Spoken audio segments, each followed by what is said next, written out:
கோலிவுட்டில் இது பேய் மழைக்காலம். பேய் படம் எடுத்து பல கோடி வசூல் பார்த்து விடலாம் இக்காலத்தில். ஹீரோக்களும் ஹீரோயின்களையும் நம்புவதை விட பேய்களை நம்பினால் பெருவாழ்வு வாழலாம்.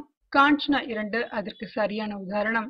ஒரு பேயை வைத்து 3 படம் எடுத்து சூப்பராக செட்டில் ஆகிவிட்டார் ராகவா லாரன்ஸ். அதிலும் கடைசியாக அவர் கொடுத்த காஞ்சனா 2 சம வசூலை வாரி குவித்து லாரன்ஸ் வாழ்க்கையில் மட்டுமல்ல தமிழ் சினிமாவிலும் புதிய ட்ரெண்டை ஏற்படுத்திவிட்டதா. 2015ஆம் ஆண்டில் ரூபாய் 100 கோடி வசூலை தொட்ட பிளஸ் தாண்டிய முதல் படம் என்ற பெயரை காஞ்சனா 2 தட்டி சென்றுள்ளதா. முனி என்று முதலில் எடுத்தார்.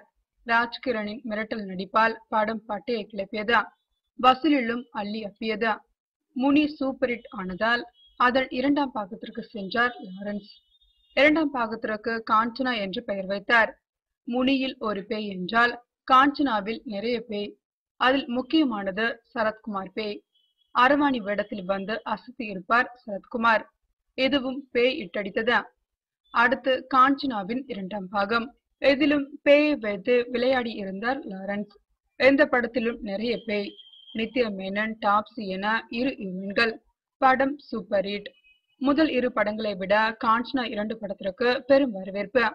பேய் கதை, காமெடி, அடிதடி, ஆக்ஷன் என அத்தனை பிளாக்குகளையும் முட்டாக போட்டு தூள் கிளப்பியதால் அனைத்து தரப்பிலும் இப்படத்திற்கு நல்ல வரவேற்பு. வசூலும் வாரி குவித்ததா. சின்ன கல்லு பெரிய லாபம் என்ற பஞ்சாந்திரம் படத்திற்கேற்ப சிறிய பட்ஜெட்டில், அதாவது ரூபாய் 17 கோடியில் உருவான இப்படம் இன்று ரூபாய் 108 கோடியே வாரி குவித்துள்ளதா. அத்தனை பேரும் அசந்து போய் நிற்கின்றனர். இந்த வசூல் உலகம் முழுவதும் கிடைத்ததாகும்.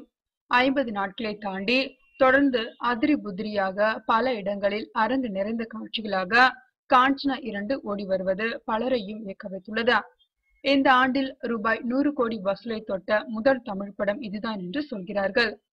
திரைப்பட வர்த்தக ஆய்வாளர் திரிநாத் இதை கூறியுள்ளார். உலகம் முழுவதும் ரூபாய் 108 கோடியை வசூலித்து பேய் படங்களில் புதிய சாதனை படைத்துள்ளது காஞ்சனா 2 என்கிறார் திரிநாத். காஞ்சனா 2 இட்டை தொடர்ந்து காஞ்சனா 3 படத்தின் கதையை ரெடி செய்து வருகிறாராம் லாரன்ஸ். விரைவில் இப்படத்தை அவர் தொடங்க உள்ளார்.